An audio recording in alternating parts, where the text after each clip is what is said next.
Hello friends, welcome back to Chhappan Bhog. आज की video में हम आपके लिए लेकर आए हैं एगलेस डोनट्स की रेसिपी।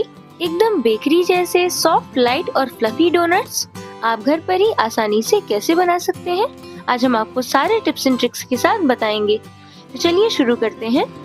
डोनट्स बनाने के लिए सबसे पहले हम एक बोल में ऐड करेंगे 1/4 कप गुनगुना दूध। इसके साथ ही हम इसमें ऐड करेंगे 1/4 कप पानी, 1 टीस्पून पाउडर्ड शुगर या पिसी हुई चीनी। अब हम इसे इस तरह से स्टर करेंगे और चीनी को अच्छी तरह से मिक्स कर लेंगे। इसके बाद हम इसमें ऐड करेंगे 1/2 टेबलस्पून इंस्टेंट ड्राई यीस्ट और इसे भी अच्छी तरह से मिक्स कर लेंगे। यहाँ पर आप इस बात का ध्यान रखें कि हमने इसमें एक्टिव ड्राई यीस्ट का यूज नहीं किया है। आज की इस रेसिपी में हम इंस्टेंट ड्राई यीस्ट का ही यूज करेंगे। ये देखिए, इसे अच्छी तरह से मिक्स कर लेने के बाद अब हम इसे एक प्लेट से ढककर एक साइड पर रख देंगे। एक दूसरे बोल में ऐड करेंगे 2 कप मैदा। यहाँ पर आपको मैदा को इस तरह से छानकर इसमें ऐड करना है। इस तरह से ड्राई इंग्रेडिएंट्स को छान लेने से डो में एयर इनकॉर्पोरेट होगी, जिसकी वजह से डोनट्स एकदम स्पंजी, लाइट और फ्लफी बनेंगे। अब हम इसमें ऐड करेंगे 1/4 कप पाउडर्ड शुगर या पिसी हुई चीनी और इसे भी इसी तरह से छानकर इसमें ऐड करेंगे। इसके बाद हम इसमें ऐड करेंगे 1/4 कप दही। यहाँ पर आपको एकदम फ्रेश दही का इस्तेमाल करना है, जो बिल्कुल भी खट्टा ना हो।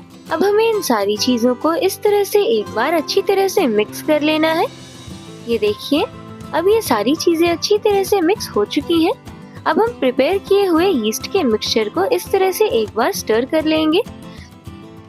इस तरह से स्टर कर लेने के बाद अब हम इसे भी बोल में ऐड कर देंगे और अच्छी तरह से मिक्स कर लेंगे।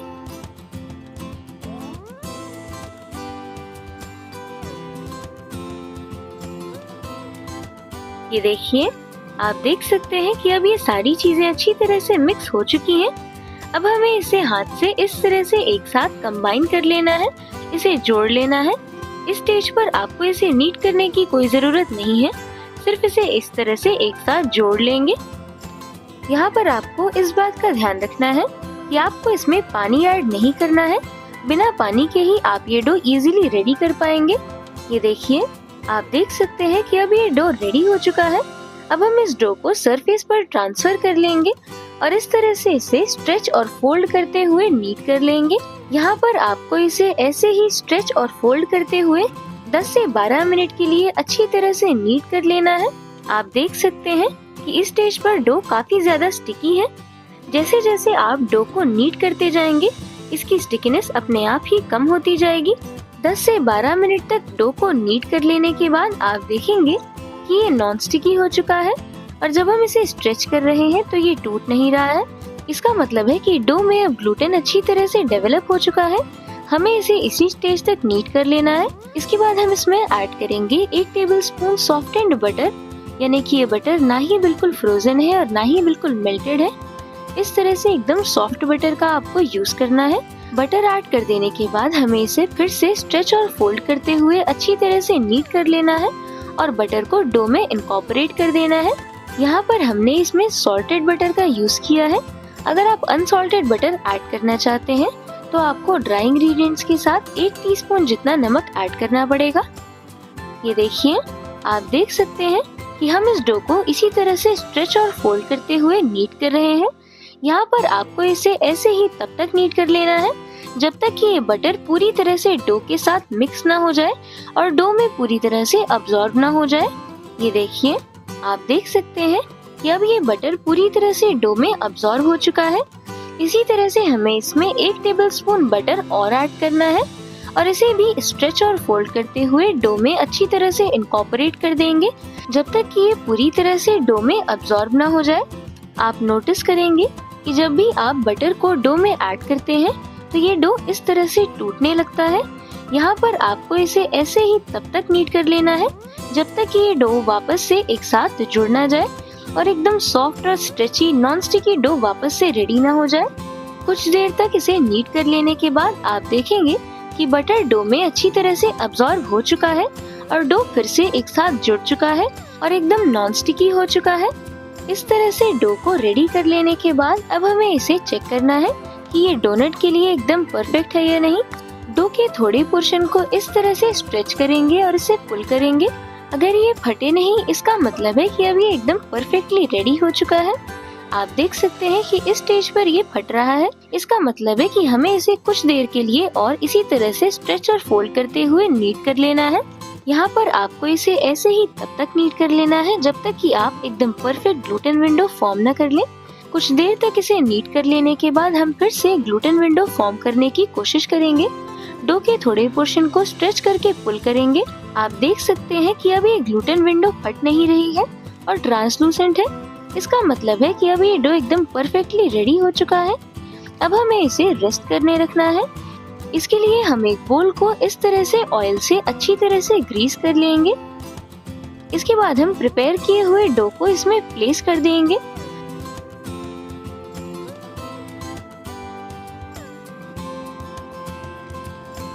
और इसके ऊपर भी थोड़ा और ऑयल ऐड करके इसे ग्रीस कर देंगे।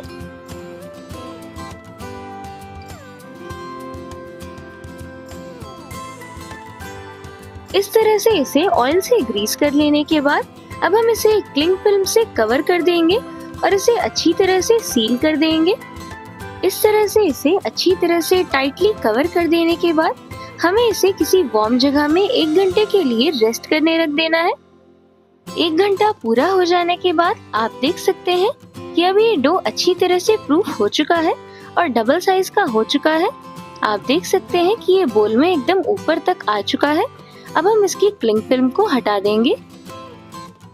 ये देखिए, क्लिंग फिल्म को हटा लेने के बाद अब हमें इसे इस तरह से पंच करना है और इसकी जितनी भी एयर है उसे निकाल देंगे। ये देखिए, आप देख सकते हैं कि एकदम सॉफ्ट डो रेडी हो चुका है। इस तरह से डो को रेडी कर लेने के बाद अब हम सरफेस पर इस तरह से थोड़ा सूखा मैदा डस्ट करेंगे। इसके बाद हम प्रिपेयर किए हुए डो को इसके ऊपर प्लेस कर देंगे। इस तरह से इसे एक बॉल का शेप देकर इसे फ्लैट कर लेंगे। इसके बाद हम इसके ऊपर थोड़ा सूखा मैदा और डस्ट करेंगे। अब हमें इसे हाथ से इस तरह से थोड़ा फ्लैट कर लेना है। इसके बाद हमें इसे एक बेलन की हेल्प से बेल लेना है। ये देखिए, इस तरह से इसे बेल लेंगे। यहाँ पर आपको इस बात का ध्यान रखना है कि ये हर तरफ से एकदम इवन हो। जब आप इसे बेलें तो ये कहीं से बहुत ही ज्यादा मोटा और कहीं से बहुत ही ज्यादा पतला ना हो। हर तरफ से इसकी थिकनेस एकदम इक्वल हो। ये देखिए, आप देख सकते हैं कि अब हमने इसे हर तरफ से एकदम इवनली बेल लिया है। यहाँ पर हमने इसे इतनी थिकनेस का बेल कर रेडी कर लिया है। यहाँ पर आपको इसकी थिकनेस इतनी ही रखनी है क्योंकि जब आप इसे सेकंड प्रूफिंग के लिए रखेंगे इसके बाद इसका साइज फिर से थोड़ा सा बड़ा हो जाएगा। इसे इस तरह से बेल लेने के बाद अब हम डोनट को शेप देना स्टार्ट करेंगे। इसके लिए यहाँ पर हम एक बड़े साइज के ग्लास का यूज कर रहे हैं। डोनट की रिंग के बाहर के सर्कल को हम इस तरह से इस ग्लास से कट कर लेंगे। अगर आप चाहें तो आप इसके लिए मार्केट में अवेलेबल डोनट कटर का भी यूज कर सकते हैं या फिर रिंग्स का यूज कर सकते हैं या फिर इसी साइज की किसी कटोरी का भी यूज कर सकते हैं। ये देखिए, इसी तरह से सारे बड़े सर्कल्स कट कर लेने के बाद हम इस डो के एक्सेस पोर्शन को हटा देंगे और इसे बाद में फिर से दोबारा बेल कर इसी तरह से इसे कट कर लेंगे और बाकी डोनट्स रेडी कर लेंगे। इसी तरह से बड़े सर्कल्स कट कर लेने के बाद अब हमें इसके बीच में से छोटे सर्कल्स कट करके हटाने हैं ताकि हम इसे रिंग का शेप दे सकें और एकदम परफेक्ट डोनट रेडी कर सकें। यहाँ पर हम इसके बीच की रिंग को कट करने के लिए इस तरह से बेकिंग में यूज होने वाली एक नोजल का यूज कर रहे हैं।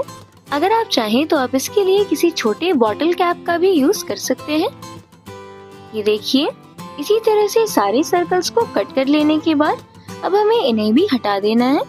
अगर आप चाहें तो आप इन छोटे सर्कल्स को भी फ्राई कर सकते हैं या फिर आप इसे डो में ही ऐड करके बाकी डोनट्स का शेप देने में ही यूज कर सकते हैं। ये देखिए, आप देख सकते हैं कि इसी तरह से हमने सारे डोनट्स को शेप देकर रेडी कर लिया है। अब हमें इन्हें सेकंड प्रूफिंग के लिए रखना है। किसी भी ट्रे में इस तरह से थोड़ा बटर पेपर प्लेस करेंगे। इसके बाद हम प्रिपेयर किए हुए डोनट्स को इस तरह से इसके ऊपर प्लेस कर देंगे। ये देखिए, इस तरह से डोनट्स को बटर पेपर के ऊपर सेट कर देने के बाद अब हमें इसे एक गीले कपड़े से ढकना है और इसे 45 मिनट तक सेकंड प्रूफिंग के लिए रेस्ट करने रख देना है। 45 मिनट पूरे हो जाने के बाद आप देखेंगे कि सेकंड प्रूफिंग अच्छी तरह से हो चुकी है और जितने भी डोनट्स हैं उनका साइज फूलकर डबल हो चुका है। इसी तरह से सारे डोनट्स रेडी कर लेने के बाद अब हमें इन्हें फ्राई करना है। इसे फ्राई करने के लिए हम इस तरह से बटर पेपर को सिजर से कट कर लेंगे। ये देखिए, इस तरह से डोनट को बटर पेपर में ही उठाएंगे ताकि इसका शेप ना खराब हो, और इसे डायरेक्टली ऑयल में ऐसे ही बटर पेपर के साथ ही ऐड कर देंगे। जैसे ही आप इसे ऑयल में ऐड करेंगे, बटर पेपर अपने आप ही ऑयल से निकल आएगा। यहाँ पर आपको डोनट्स को मीडियम हॉट ऑयल में लो फ्लेम पर फ्राई करना है। यहाँ पर इस बात का ध्यान रखें कि आप इसे हाई फ्लेम पर फ्राई ना करें।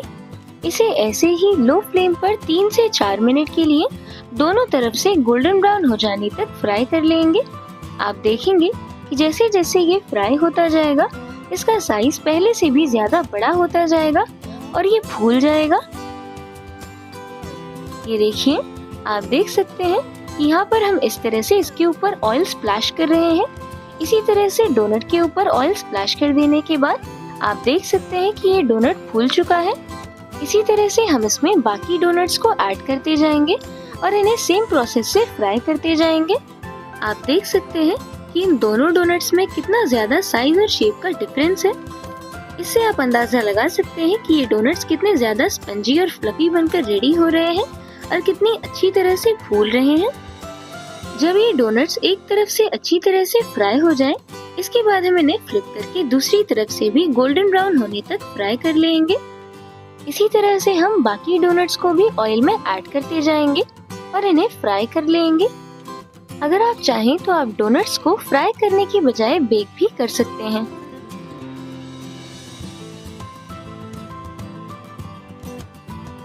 ये देखिए, आप देख सकते हैं कि अब ये डोनट्स दोनों तरफ से अच्छी तरह से फ्राई हो चुके हैं और इनका कलर भी चेंज होकर गोल्डन ब्राउन हो चुका है। अब हम इसे ऑयल से निकाल लेंगे।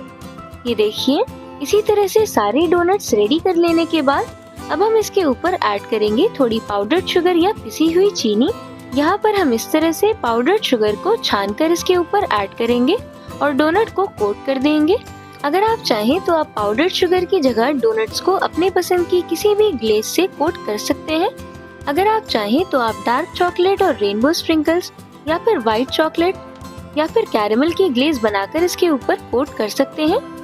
ये देखिए, इसी तरह से हम सारे डोनट्स को पाउडर्ड शुगर से कवर कर देंगे।